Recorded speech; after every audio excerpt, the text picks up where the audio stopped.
आज मैं कुछ हिस्टोरिकली मुद्दा लेके आई हूँ और मुझे इस विषय में बहुत ज़माने से बात करनी थी।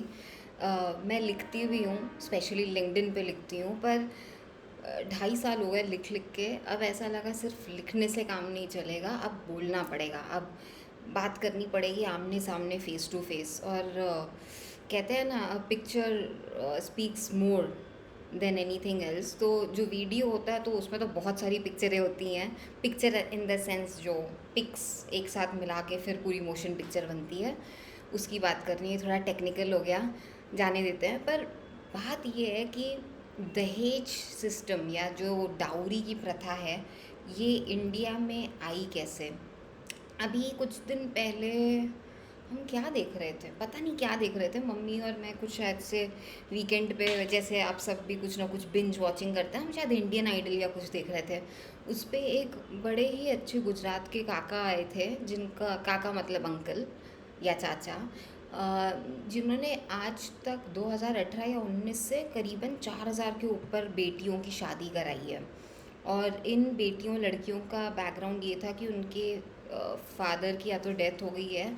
इट डजेंट मैटर कि वो किस कास्ट की हैं या क्या, पर उन्होंने इन सब की शादी कराई। और कन्यादान को हमारे यहाँ भी जैसे बहुत बड़ा दान माना जाता है। ये हालांकि मुझे समझ नहीं आता कि आपको अपनी बेटी दान करनी है, पर इसको जाने देते हैं, फिर किसी दिन बात करेंगे इस पे।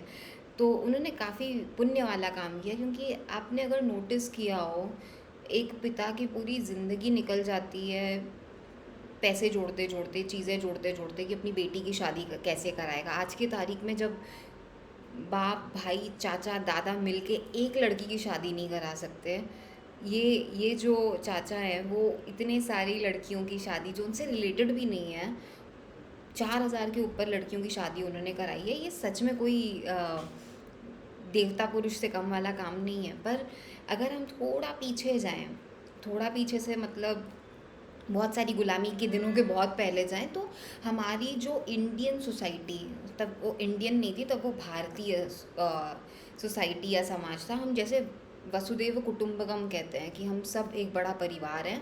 हम सब एक्चुअली एक बड़े परिवार की तरह ही फंक्शन किया करते रहे होंगे होंगे ऐसे क्यों बोल रही हूँ कि उस टाइम पे आप और हम नहीं थे, पर जितना हमने पढ़ा है, देखा है, सुना है फ्रॉम आर थोड़ा बहुत वाइट ऑफ हिस्ट्री, जैसे आपको भी पता है कि हमारी हिस्ट्री के साथ भी बहुत छेड़खानी की गई है।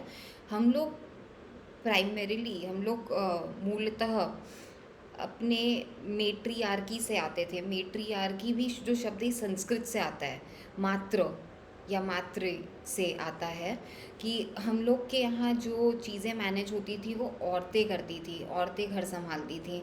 चाहे आप कोई सी भी रानी ले लीजिए, सीता से लेकर द्रौपदी तक, इन लोगों को भी उतना ही दर्जा दिया जाता था राजा जैसा, क्योंकि वो पूरा उनका साम्राज्य चलाने का मैनेजमेंट कर रही है। कैसे वो पैलेस चलेगा, कैसे वहाँ पे सारा अनाज पानी जाएगा आएगा, क्या चीज़ें होंगी। तो बहुत मेट्रियार्कल सोसाइटी थी हमारी। आज भी अगर आप देखते हो, साउथ के काफ़ी लोग ये सभ्यता अभी भी मानते हैं कि उनकी जो चीज़ें हैं वो उनकी बेटियों को जाती है, ना कि बेटों को। नो, वो वाला चीज़ था। मैं जानती हूँ बहुत लोगों को उससे भी तकलीफ़ है, क्योंकि हम लोग कलयुग में रह रहे हैं, तो आई अंडरस्टैंड उस वाली चीज़ से भी प्रॉब्लम होगी। पर हम उस पद्धत से आते थे, हम उस सिस्टम ऑफ स्कूल से आते थे। हम जहाँ पे लक्ष्मी पूजन के दिन या दिवाली के दिन लक्ष्मी की पूजा करते हैं, या फिर नेचर, अन्नपूर्णा की पूजा करते हैं, क्योंकि उनसे ही खाना पीना सब कुछ हमें मिलता है। तो हमारे यहाँ लड़की को भी लायबिलिटी नहीं थी। हमारे यहाँ देवियों को, बहनों को, माँओं को, माताओं को लिटरली किसी देवी से कम नहीं माना जाता था। आप जैसे उनको ट्रीट करते हैं, वैसे ही आगे का समाज, वैसे ही आपका घर से शुरू होते हुए सारी चीज़ें रिफ्लेक्ट करती हैं मेरे हिसाब से।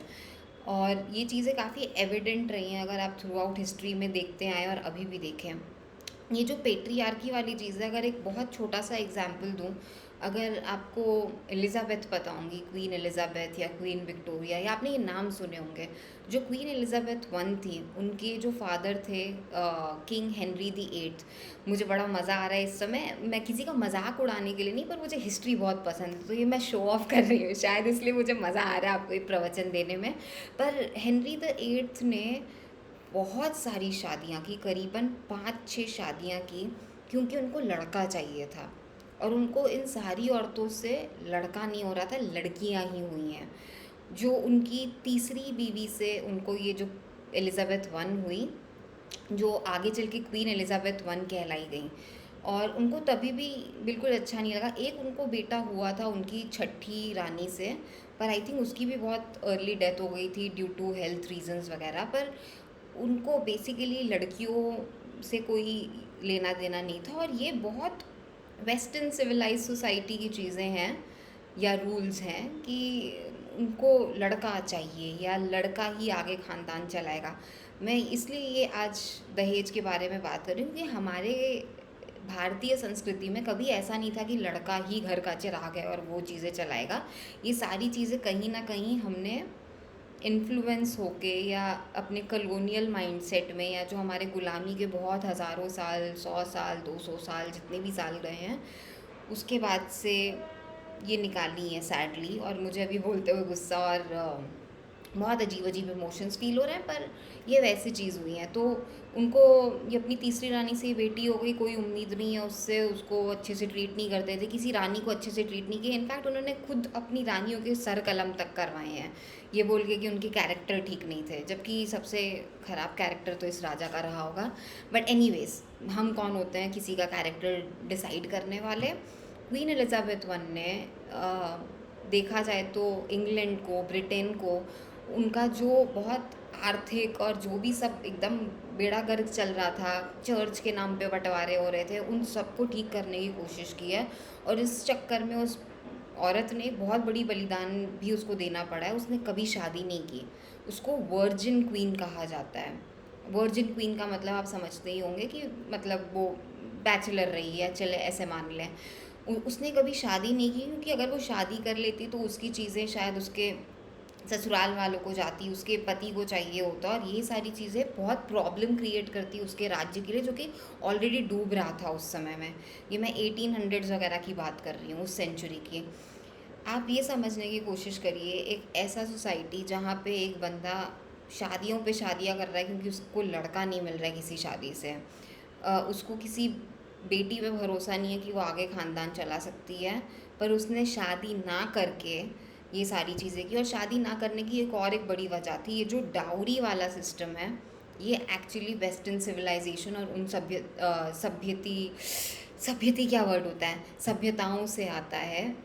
कुछ साल पहले की बात है, जब पैंडमिक के पहले प्रॉपर ऑफिसेज हुआ करते थे। मुझे आज भी याद है, हम सारे बैठे थे कैफेटेरिया में खाने, और वो होता है ना जब आपके ऑफिस में यूके यूएस से लोग आते हैं तो हर कोई कुछ ना कुछ ऐसा बात उठाता है, मुद्दा उठाता है, पर बहुत मतलब आराम से उठाना पड़ता है, क्योंकि हल्के में अगर कुछ गड़बड़ कर दी तो बहुत आउट बैकफायर कर सकती है चीज़ें। तो कुछ शादी के विषय पे बात चल रही थी, और एक लिटरली एक वाइट फिरंग अमेरिकन ने ये बोला कि हमारे में तो दहेज होता है।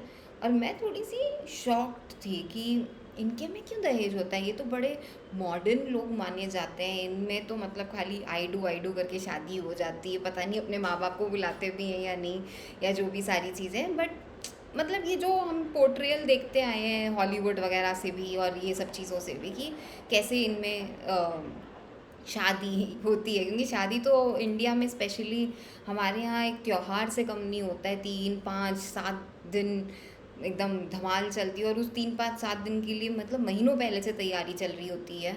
और इस समय में तो अपने पिताओं को बहुत सालों से वो पैसे जोड़ने पड़ रहे होते हैं। पर यही स्टोरी पे मैं फिर से आ रही हूँ कि ये पैसे जोड़ने क्यों पड़ रहे हैं।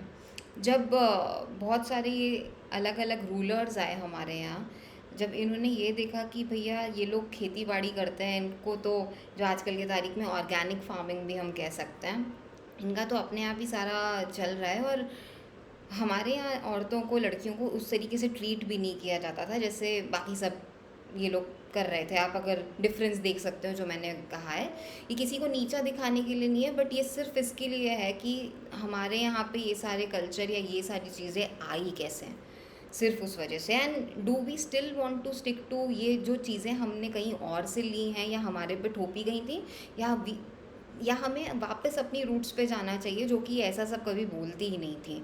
अगर ऐसा रहा होता तो सीता जी का स्वयंवर नहीं हुआ होता, उनके पिताजी 4 बेटियों की शादी खुशी खुशी धूमधाम से बड़े बड़े राजाओं के बेटों को न्योता दे के नहीं किए होते। जस्ट थिंक अबाउट इट, आप स्वयं विचार करें कि ऐसा नहीं होता अगर बेटी को लायबिलिटी देखा जा रहा होता। ऐसा ऐसा हिसाब नहीं था। तो कमिंग बैक टू, जो आजकल पिताओं को ये पैसे जोड़ने पड़ते हैं, एंड वो एलिजाबेथ वाली स्टोरी से भी इन लोगों ने क्या करना शुरू किया, धीरे धीरे वो ज़मींदारी वाला कॉन्सेप्ट आया। ज़मींदारी मतलब तुम्हारा ही लैंड मैं तुमसे ले लूँगा, तो मुझे किसी का तो उस कागज़ पत्तर पे नाम लिखना पड़ेगा ना। अब ये कागज़ पत्तर वाली चीज़ ने गड़बड़ करा दी। घर के आदमियों के नाम लिखे जाते थे, तो औरतों के हक, हिस्से या अथॉरिटी में अब कुछ बचा ही नहीं। धीरे धीरे हम जो ये मैटरनल या फिर मेट्रियार्कल या जो औरतों को इज्जत देने वाले चीज़ में आते थे, अचानक से हमको इस पे शिफ्ट होना पड़ा। और एक बार जब आदमी के नाम पे सारा कुछ ट्रांसफ़र हो गया है, और तब तो आपको डेफिनेटली कोई भी ऐसा लगेगा कि भाई तू तो लायबिलिटी है, तुम्हारे पास क्या है देने के लिए। जो आजकल के कलयुग में हर किसी को एक दूसरे से एक्सपेक्टेशन होती है, गिव एंड टेक, ये जो बार्टर वाला सिस्टम है, ये पहले कभी बहुत इजी चीज़ों के लिए शुरू हुआ रहा होगा कि अच्छा ठीक है, मैंने वाटरमेलन उगाया, तुमने ऑरेंज उगाया, हमने एक्सचेंज कर लिया। कभी ना कभी तो ऐसे ही आदान प्रदान शुरू हुआ था ना, बिजनेस का या मनी का या फिर जो भी आवश्यक चीज़ों या गुड्स एंड सर्विसेज का। पर इसको किस तरीके से एक्सप्लॉइट किया जा सकता है या हुआ है, ये हमको हिस्ट्री बताती है। अब जब सारा कुछ हो गया उसके नाम पे, अचानक से आपको लड़कियां लायबिलिटी लगती है, नॉट जस्ट बिकॉज कि उसके नाम पे कोई जगह जायदाद नहीं है, but also from a safety aspect. अगर आप पुरानी 70s की पिक्चर देख लें तो आपने देखा होगा कितने बार, मैं वो वर्ड नहीं यूज़ करना चाहती, मेरा खून खौल जाता है, पर हमेशा कुछ ना कुछ ऐसा होता था जहाँ पे वो माँओं बहनों की इज्जत की बात आती है। कभी सोचा है इज्जत की बात क्यों आती है? मैं थोड़ा सा पॉज ली उस टाइम पे, because again think about it, ये बहुत सारी चीज़ें इंटर रिलेटेड और को रिलेटेड हैं। अचानक अगर आपके लिए वो लड़की लायबिलिटी है क्योंकि आप उसके नाम कुछ नहीं कर सकते, उसके नाम पे कुछ हो नहीं सकता, प्लस उसकी इज्जत को खतरा है, आप चाहेंगे जल्दी से जल्दी उससे छुटकारा पाना। जल्दी से जल्दी छुटकारा पाना मतलब चाइल्ड मैरिज को भी आप कह सकते हैं, बिकॉज एक बार वो अपने ससुराल चली गई तो मेरी टेंशन नहीं है, मेरी जिम्मेदारी नहीं है। अब ये सारा जो एक गंदा सा सिस्टम और स्कीम ऑफ थिंग्स क्रिएट हुआ, उसकी वजह से हमारी सोसाइटी का नज़रिया औरतों लड़कियों के प्रति पूरा चेंज हो गया। और अगर तुमको तुम्हारी लड़की लायबिलिटी लगती है तो कोई और अगर लेना भी चाहेगा, क्योंकि उसको अपने आगे का ख़ानदान आगे बढ़ाना है, ऑब्वियसली ना, बिना औरत के आपका ख़ानदान आगे नहीं बढ़ सकता, आपको कुल का चिराग नहीं मिल सकता, फिर भी आप उसको ऐसे ही नहीं एक्सेप्ट करेंगे कन्यादान की तरीके से। आप बोलेंगे भैया इसके एवज तो मुझे ये सब लगेगा, क्योंकि मेरा लड़का तो हीरा है, मेरा लड़का तो मोती है, एक्सेट्रा एक्सेट्रा। जैसे आजकल होता है ना, रेट कार्ड होते हैं कि इंजीनियर का इतना, डॉक्टर का इतना। मैं ये नहीं कह रही ये सारी गलत चीज़ें हैं, ये एक्चुअली बहुत गलत चीज़ें हैं, पर हमें इसको फाइंड आउट करने की बहुत बहुत आवश्यकता है कि ये सारी गलत चीज़ें एक्चुअली आई कहाँ से। ये हमारा सोसाइटी नहीं था। अगर कुछ माँ बाप देते भी थे लड़की को तो वो अपनी खुशी से दिया करते थे। आजकल आप अपनी खुशी से दे के नाम पे एक अजीब ही स्कीम ऑफ थिंग्स चलती हैं, अजीब ही चीज़ें चल रही हैं। शादी को अगर आप हॉलीवुड की कोई ऐसी पिक्चर निकाल के देखिए जहाँ पे वो 1800 1700s और उन सब टाइम पे उनकी बहुत सारी जो फीमेल ऑथर थी वो तो अपना नाम भी लड़के का नाम बता के लिखा करती हैं, और उन्होंने अपनी स्टोरीज शेयर की हैं, और लिटरली ये सारी चीज़ें उसमें डिस्कस की हैं। जैसे एक लिटिल वुमेन करके एक बड़ी अच्छी नावल है, जिसमें एक तीसरी बेटी बोलती है कि भाई तुम्हारे, एक बंदे को बोलती है कि तुम्हारे लिए शादी बहुत फैंसी चीज़ होगी, पर मेरे लिए शादी तो एक इकोनॉमिक प्रोपोजिशन है, मतलब बेसिकली एक पैसे वाला आदान प्रदान है, तो मैं तो डेफिनेटली चाहती हूँ कि मेरी शादी एक अमीर आदमी से हो।